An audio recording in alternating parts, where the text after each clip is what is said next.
Baik, Assalamualaikum warahmatullahi wabarakatuh. Rekan-rekan sekalian, kita bertemu lagi dalam mata kuliah Teori dan Perilaku Organisasi, di mana pada pembahasan kali ini saya akan menjelaskan mengenai manajemen organisasi. Tentu sebelumnya sudah saya jelaskan bagaimana teori-teori organisasi itu berkembang dari klasik hingga modern, dan teori-teori itu diterapkan dalam konteks pengelolaan organisasi atau apa yang kita kenal dengan istilah manajemen organisasi. Baik, yang pertama, eh, kalau kita menilai, setidaknya dalam proses manajemen organisasi ada 5 atau 6 komponen utama yang harus kita pahami. Pertama, yang namanya manajemen organisasi itu erat kaitannya dengan manajemen diri. Hal ini berkaitan dengan aspek sumber daya manusia yang ada dalam organisasi itu. Yang kedua, nanti berkaitan dengan manajemen sistem. Bagaimana sistem ini mampu menjadi pembeda sekaligus menjadi modal, capital bagi sebuah organisasi sehingga dia bisa maju, berkembang, dan bertahan dalam mengarungi berbagai badai-badai zaman. Yang ketiga, nanti yang namanya organisasi juga berkaitan dengan manajemen lingkungan yang nantinya akan melahirkan apa yang disebut dengan budaya organisasi. Kemudian keempat, kita akan juga mengenal tentang manajemen komunikasi. Manajemen komunikasi nanti kaitannya bagaimana pola koordinasi yang terjadi dalam organisasi itu, baik yang sifatnya internal maupun yang sifatnya eksternal.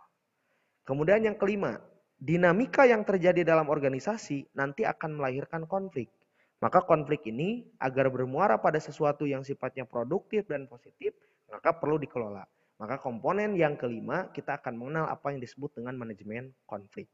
Dan komponen terakhir, muara atau outcome dari segala proses keorganisasian akan melahirkan apa yang disebut dengan manajemen kepemimpinan. Manajemen kepemimpinan akan merangkum apa yang terjadi dalam konteks manajemen diri, manajemen sistem, manajemen lingkungan, manajemen komunikasi, sampai dengan manajemen konflik. Nah, teman-teman bisa lihat, di sini ada alur model pengembangan organisasi. Yang namanya organisasi itu punya tujuan. Tujuan secara abstrak, kemudian kita rumuskan dalam bentuk cita-cita organisasi. Cita-cita organisasi dalam proses aksiologisnya nanti akan sangat tergantung pada bagaimana kondisi atau lingkungan organisasi itu. Baik kondisi yang sifatnya internal maupun kondisi yang sifatnya eksternal.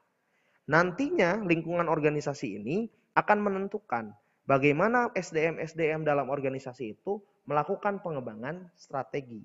Dan pengembangan strategi ini nanti dapat dilakukan baik dalam bentuk pengembangan program, dalam bentuk proses pengelolaan, dalam bentuk komunikasi keorganisasian, maupun dalam bentuk monitoring dan evaluasi. Maka nantinya alur pengembangan model organisasi ini akan menentukan sejauh mana organisasi ini bisa bertahan dan bisa mencapai tujuan atau cita-cita dari organisasi itu.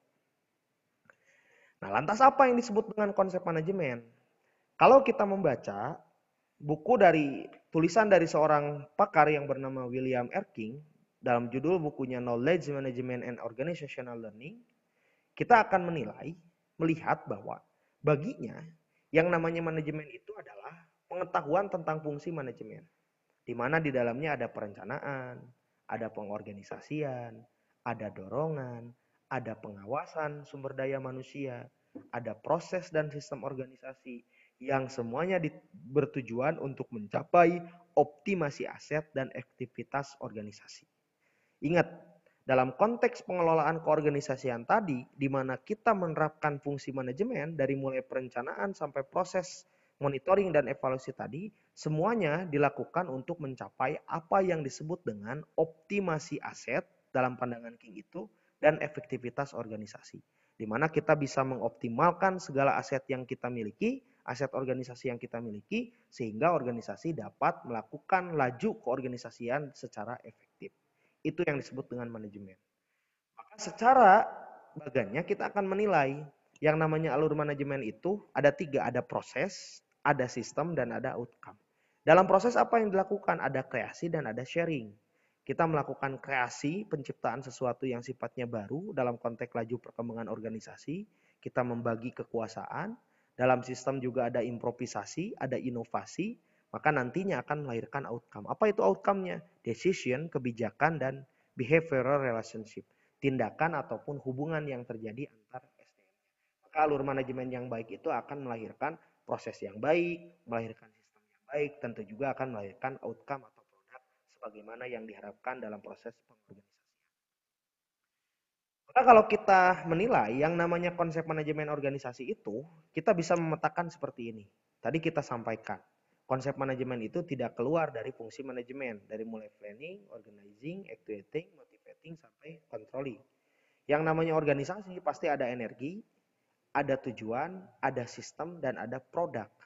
Maka manajemen organisasi itu pertama, yang disebut dengan manajemen organisasi itu pengelolaan person to komunal, dari yang tadinya pribadi menjadi sesuatu yang sifatnya kolektif, pengelolaan sistem dan kebijakan, pengelolaan lingkungan dan hubungan, pengelolaan konflik dan dinamika konflik, pengelolaan kepemimpinan dan kaderisasi, serta yang terakhir pengelolaan budaya komunikasi. Itu yang disebut dengan manajemen organisasi. Pengelolaan-pengelolaan yang berkaitan dengan SDM, berkaitan dengan sistem, berkaitan dengan lingkungan, sampai dengan hal-hal yang berkaitan dengan konflik, dinamika konflik, kepemimpinan, dan komunikasi, maka itulah yang disebut dengan manajemen organisasi. Sekarang satu-satu kita bahas. Apa itu diri? Konsep diri, kalau kita membaca tulisannya Elizabeth Harlock dalam Psikologi Kepribadian, maka dalam pandangannya yang disebut dengan konsep diri itu adalah gambaran tentang diri seseorang, ini kata kuncinya lihat, gambaran tentang diri seseorang yang merupakan gabungan. Jadi gambaran diri seseorang itu gabungan dari adanya kemampuan fisik, adanya kemampuan psikologis, adanya kemampuan sosial, adanya aspirasi dan prestasi. Konsep diri dalam pandangan Harlock adalah inti dari pola perkembangan kepribadian yang nantinya akan mempengaruhi bentuk dan sifat dari orang itu. Jadi tindakan yang dihasilkan oleh seseorang itu adalah manifestasi dari kepribadian yang dimiliki orang itu. Dan kepribadian ini sangat tergantung pada aspek-aspek tentang diri yang berkaitan dengan fisiknya, berkaitan dengan psikologinya, berkaitan dengan sosialnya, bahkan berkaitan dengan aspirasi, gagasan, keinginan, dan prestasinya. Jadi konsep diri ini nanti dalam konteks keorganisasian kita akan mencoba memetakan bagaimana keragaman sumber daya manusia dari sisi pemikiran, mindset, dari sisi skill set, dari sisi mentalitas yang semuanya akan berpengaruh secara kolektif dalam konteks pengembangan atau mencapai tujuan organisasi. Itu pentingnya konsep diri. Yang kedua, sistem. Kalau kita membaca tulisan Cambay, maka yang disebut dengan sistem itu adalah is a complex of interacting element. Yang disebut dengan sistem itu adalah adanya interaksi yang sifatnya kompleks antar elemen-elemen yang ada di organisasi. Jadi sistem itu merupakan kaitan antara tujuan, input, proses, output, kendali, dan feedback. Jadi sistem itu adalah interaksi yang sifatnya kompleks dari elemen-elemen yang ada di organisasi. Termasuk apakah itu SDM-nya, kemudian budaya organisasi yang ada, sampai kemudian hal-hal yang berkaitan dengan konflik. Itu bagian dari elemen organisasi. Teman-teman ingat, ada 5 unsur utama dalam organisasi. Hal-hal yang berkaitan dengan interaksi di antara 5 unsur itu, itulah yang disebut dengan sistem, gitu ya. Makanya di sini sistem itu ada kaitan antara tujuan, input, proses, output, kendali, dan feedback. Itu yang disebut dengan sistem. Nah, kemudian yang ketiga, konsep lingkungan atau budaya. Lingkungan organisasi itu adalah elemen-elemen baik yang sifatnya internal maupun eksternal yang berada di dalam organisasi dan mempengaruhi kinerja. Lihat kata kuncinya. Jadi yang namanya lingkungan organisasi itu elemen-elemen baik sifatnya internal maupun eksternal dalam organisasi itu, dan elemen-elemen ini nantinya akan mempengaruhi kinerja dalam organisasi. Dengan kata lain, konsep lingkungan ini sangat mempengaruhi secara signifikan terhadap proses pencapaian atau pelaksanaan kinerja-kinerja organisasi. Makanya efektivitas dan tidak efektifnya suatu organisasi salah satunya sangat tergantung kepada bagaimana konsep lingkungan yang terbangun, budaya organisasi yang terbangun di organisasi tersebut gitu. Maka itulah pentingnya konsep lingkungan. Kemudian selanjutnya konsep kepemimpinan. Stockdale menyatakan yang namanya kepemimpinan itu adalah titik sentral dalam proses kegiatan organisasi. Kepemimpinan dianggap sebagai suatu kepribadian yang memiliki pengaruh begitu. Kepemimpinan juga dianggap sebagai suatu seni untuk menciptakan kesesuaian paham. Karena teman-teman bisa bayangkan, seni memimpin itu adalah seni menyamakan persepsi, seni menyamakan tujuan. Beda gagasan, beda skill set gitu kan, beda mindset, tapi orang harus kolektif berpikir bagaimana caranya mencapai tujuan bersama. Maka itu yang disebut dengan seni kesesuaian paham. Kepemimpinan juga dianggap sebagai tindakan dan perilaku. Maka dalam kepemimpinan setidaknya ada 3 unsur utama, ada relasi, hubungan, ada persuasi, saling mempengaruhi, dan ada inspirasi, saling memberikan energi.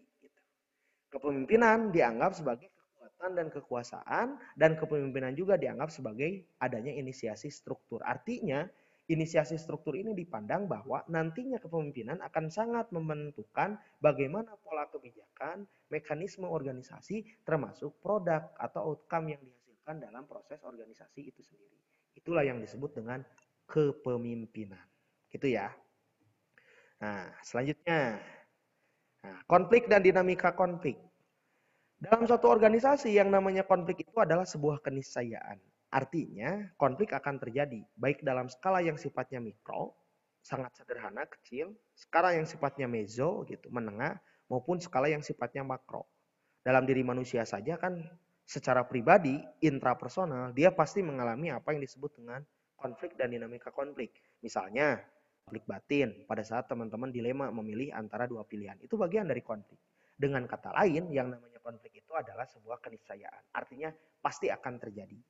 Maka yang namanya konflik itu adalah ketika keinginan atau kehendak kita berbeda satu sama lain. Di mana ada dua pihak yang saling terganggu dengan situasi atau kondisi yang terjadi gitu. Boleh diakibatkan karena perbedaan pendapat, perbedaan pandangan, perbedaan latar belakang sara misalkan ya, suku, kemudian ras dan antar golongan begitu. Yang pada akhirnya nanti disesuaikan dengan kepentingan organisasi. Artinya setiap individu itu pasti mengalami konflik.